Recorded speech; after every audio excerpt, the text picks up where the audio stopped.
A big legal win for music mogul Sean Diddy Combs. A New York judge has dismissed one of the many sexual assault lawsuits against Combs after the alleged victim refused to publicly reveal her identity. So what exactly does this mean for his looming trial? I'll break it down and walk you through the details. For Law and Crime News, I'm Kennedi Walker.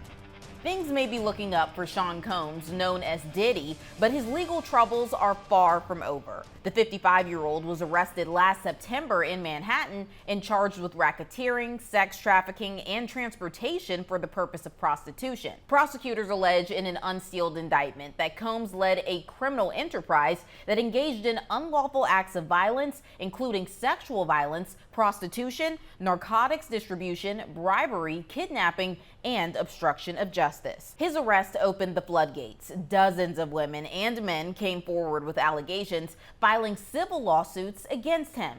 One of those suits has just been thrown out. It was filed in October of 2024. The lawsuit centered on a woman identified only as Jane Doe, who claimed Combs attempted to sexually assault her at a 1995 party in New York City. She further alleged that when she resisted, Combs became violent. According to the lawsuit, Doe attended a promo party for the Notorious B.I.G.'s music video, One More Chance, in June of 1995. She alleged that Combs took an interest in her while she was dancing with her friends, asked to speak with her privately, and led her into a bathroom. That's when, according to her claim, things took a dark turn. Doe alleged that Combs began kissing her, but when she asked him to slow down, believing that they were just there to talk, he allegedly became aggressive. When she tried to pull away, the lawsuit claims Combs violently struck her, slamming her head against the wall and causing her to fall. What she says came next is disturbing. Doe claimed that Combs hit her again before lifting her dress and raping her, all while she laid helpless on the floor. Afterwards, she alleged he threatened her and said, quote, "You better not tell anyone about this or you will disappear." Her attorney, Tony Busby, filed a motion requesting that she be allowed to proceed anonymously, but the court denied it. The judge gave Doe a deadline of March 20th to reveal her name or have the case dismissed. She refused, and the lawsuit has since been thrown out. In a statement to Variety, Busby explained that his client did not feel comfortable revealing her identity and ultimately decided to drop the allegations, saying, quote, "There is a lot of fear amongst these plaintiffs. I thus can't blame her. These are tough cases and they are many times re-traumatizing for those who pursue them. Each case stands on its own merit. This woman chose not to proceed and subject herself to the media circus and the perceived danger she felt, and we have to respect that." Meanwhile, Combs' legal team welcomed the victory, saying, quote, "This is now the second case brought by these attorneys against Mr. Combs that has been dismissed in its entirety. It will not be the last. For months, we have seen case after case filed by individuals hiding behind anonymity, pushed forward by attorneys more focused on media headlines than legal merit. The other claims, like the one dismissed today, also will not hold up in a court of law." The dismissal of this case marks another victory for Combs. Just last month, a federal judge dismissed 5 charges in a $30 million sexual assault lawsuit filed by his former music producer, Rodney Jones, better known as Lil Rod. Jones was among the first to file a lawsuit against Combs after his legal troubles erupted in 2023. He initially sued in February 2024, later amending his complaint in April,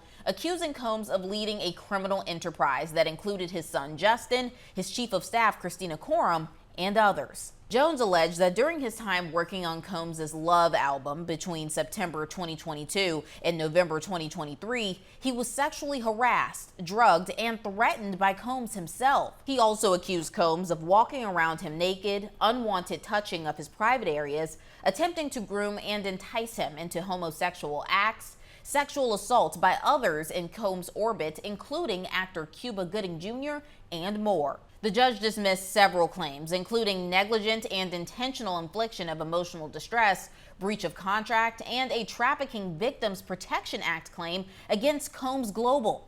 The RICO charge against Combs and Coram was also thrown out. However, the court refused to dismiss the Trafficking Victims Protection Act claims against Combs and Coram, as well as sexual assault and liability claims. That means Combs and Coram are still on the hook. Coram, described as Combs' right-hand person, has been directly named in multiple lawsuits. Combs himself wrote in a 2021 Facebook post that he didn't know how he'd function without her. Last month, she spoke out for the first time, strongly denying any involvement in criminal activity, saying, quote, "For months, horrific accusations have been made about me in various lawsuits regarding my former boss. These false allegations of my involvement are causing irreparable and incalculable damage to my reputation and the emotional well-being of myself and my family. I have never condoned or aided and abetted the sexual assault of anyone, nor have I ever drugged anyone. The idea that I could be accused of playing a role in or even being a bystander to the rape of anyone is beyond upsetting, disturbing, and unthinkable. That is not who I am, and my heart goes out to all the victims of sexual assault.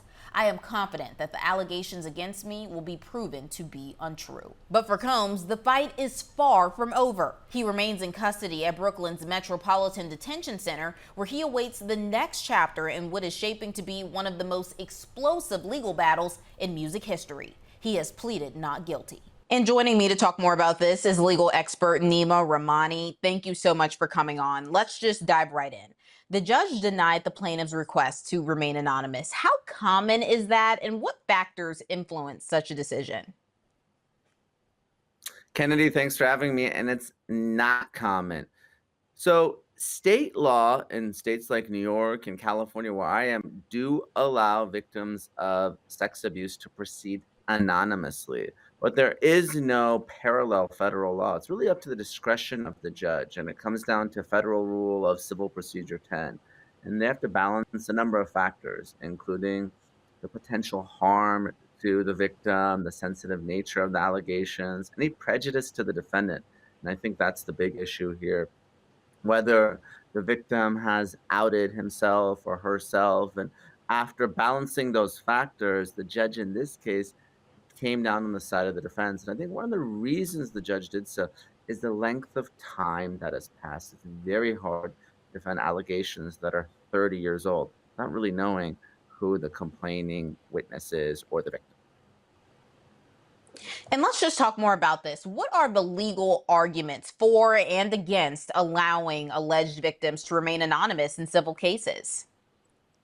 The argument for is that victims of sex abuse should have the right to remain anonymous. They've already been victimized, and to out them in a very public way really traumatizes them again. So that's why states do have laws like this on the books. Not all of them, but a lot of them. Now, the argument against is that the defendant has a right to due process, has a right to know who his accuser is, has a right to defend his case. And when you're a civil defendant and you've been accused of rape or sexual abuse or any type of sexual assault, it's very hard if you can't even know who your victim is. So those are the arguments on both sides. And this was apparently a close call because the judge came down on the side of the defense. Is the dismissal a turning point in Sean Combs' defense, or just a minor victory in a much bigger fight? It really is a minor victory, Kennedi, because this is just one of many victims who have filed civil lawsuits. Now, some victims may not want to move forward knowing that their name will be made public. And that's really what happened here.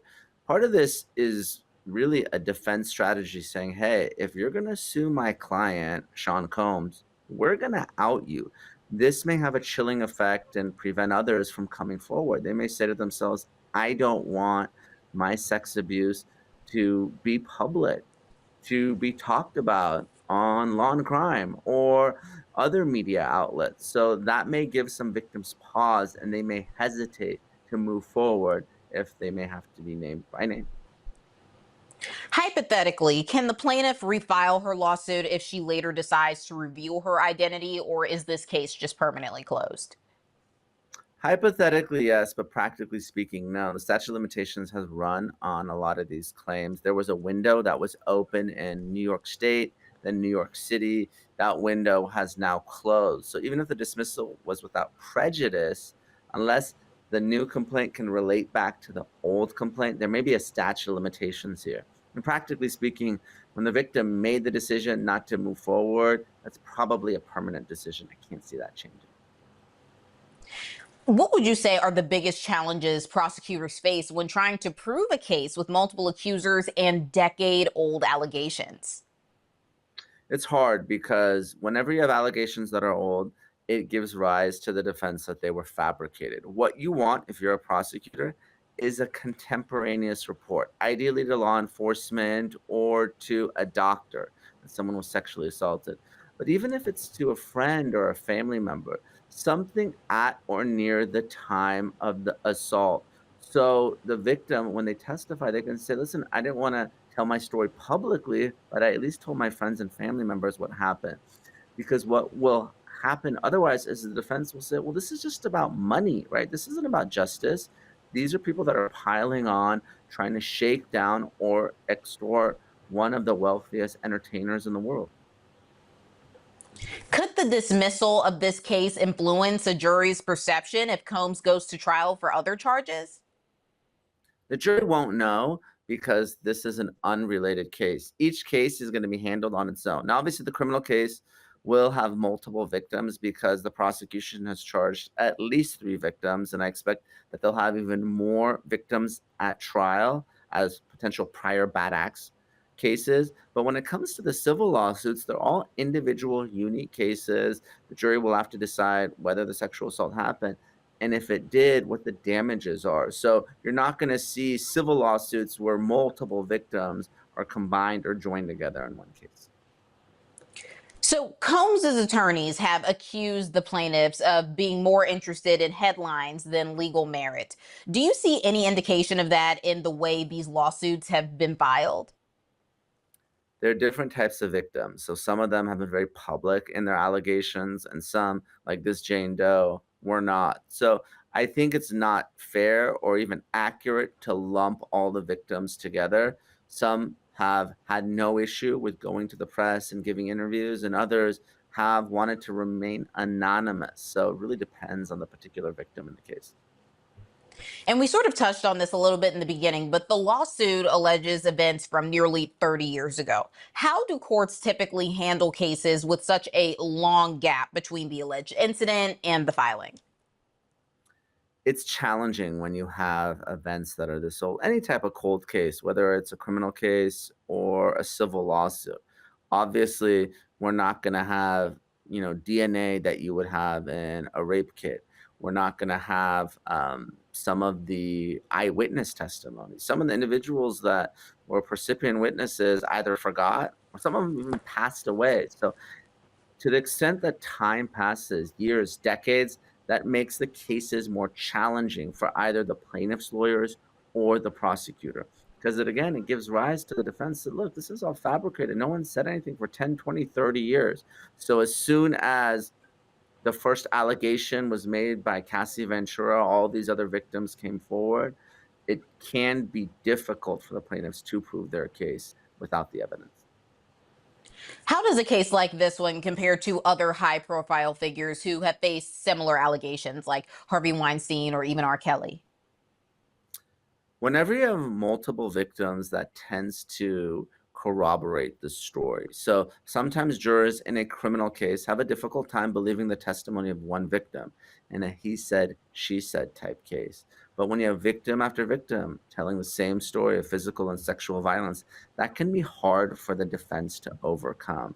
And in this particular case, what makes Diddy's unique is apparently there's a treasure trove of video evidence. He apparently or reportedly videotaped these freak offs. If he did, that makes it very difficult for him to argue that the sexual activity didn't happen. That's why it appears that the defense is arguing that it happened, but it was consensual. Because, of course, consensual sex between adults is legal, no matter how freaky it is. What makes it illegal in sex trafficking is force, fraud, or coercion. So that seems to be one of their strategies. What other legal strategies does the defense seem to be using, and how effective would you say that they've been so far? The defense strategy is going to be primarily to argue that this was all consensual. These were adults. They knew what they were getting themselves into. They may have gotten paid, which may be prostitution and another crime, but certainly a far less serious one. What you want to do if you're the defense is to avoid the sex trafficking and RICO charges.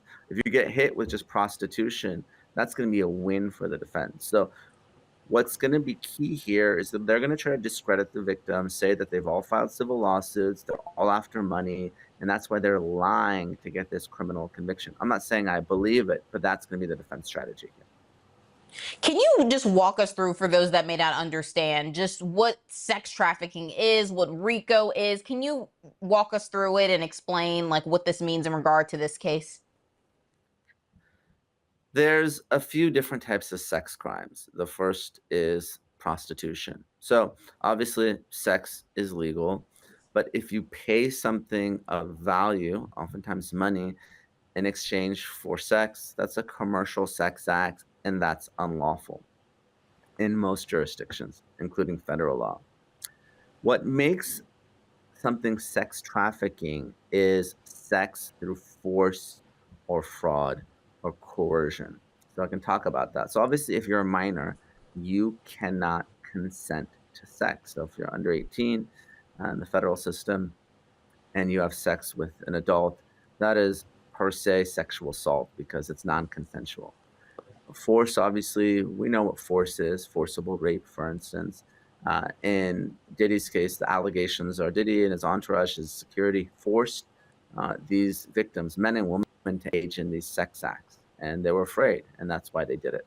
So that's the force component. Coercion would be the drugs.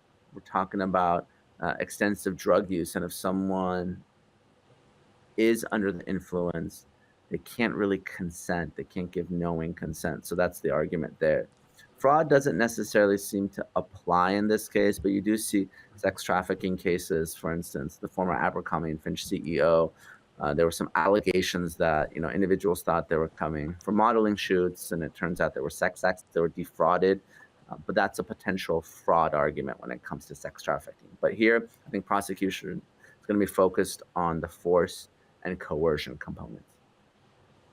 Okay, and we touched on Jane Doe's case. Now let's move on to Lil Rod's case. Given that Lil Rod's case was partially dismissed, but is still moving forward, what are the biggest legal risks that Mr. Combs still faces? Well, Combs' biggest legal risk is by far the criminal case. That's going to go first. And if he's convicted, he may spend decades in prison. And it's going to cost him a lot of money, both in terms of the amount that he's spending just on his legal fees alone, any criminal restitution that he pays. By the time all these civil plaintiffs get their day in court, Sean Diddy Combs may be broke. There may not be enough money to pay all these victims. With the judge allowing some charges to proceed while dismissing others, and I'm talking specifically about Lil Rod's case, what does that tell us about the strength of the remaining claims? I don't necessarily think that Little Rod's case is dead in the water just because certain claims have been dismissed. Ultimately, as long as you have one cause of action and you can get to a jury, that's really all that matters. You can get your damages there. It's more of a question of credibility. Did the alleged sex acts happen? And if so, what your damages are. And we just spoke about, his assets and his money, potentially dwindling. Could record labels or streaming services distance themselves from Combs due to these allegations, similar to what happened with R. Kelly? And if they can, I'm sure that will also affect his net worth. Kennedy, I don't think anyone wants anything to do with Sean Combs right now. You're not seeing any celebrity that's coming to his defense. He is like R. Kelly or Jeffrey Epstein or Weinstein or any other alleged abuser. The allegations are so bad, and there's so many different individuals who have come forward saying that they're victims. I think Combs is in a world of hurt, even in the very unlikely event that he actually beats these criminal charges. Now, if more of these cases are dismissed, could Combs possibly pursue defamation? Potentially. We saw Jay-Z sue his accuser for defamation after she dismissed her case with prejudice. Now, that was a one-off allegation, and potentially there were some inconsistencies, inaccuracies, or outright lies in that story. We don't know. But now that the case has been dismissed, Jay-Z is suing both the Jane Doe and the lawyer for defamation. So that's certainly a possibility. But again, there's many, many, many civil lawsuits, dozens and dozens that have not been dismissed. So you got to win first, because truth is a defense to any defamation lawsuit. So if you sue someone whose case hasn't been dismissed, you're going to have to litigate the sexual assault issue anyway. Absolutely. Well, thank you so much for coming on. This is a story that continues to grow and change by the day, I feel. So I really appreciate you coming on and taking the time to join us. Thanks for having me, Kennedy. Talk soon. Mr. Combs' trial is scheduled for next month in May of 2025. For Law and Crime, I'm Kennedi Walker.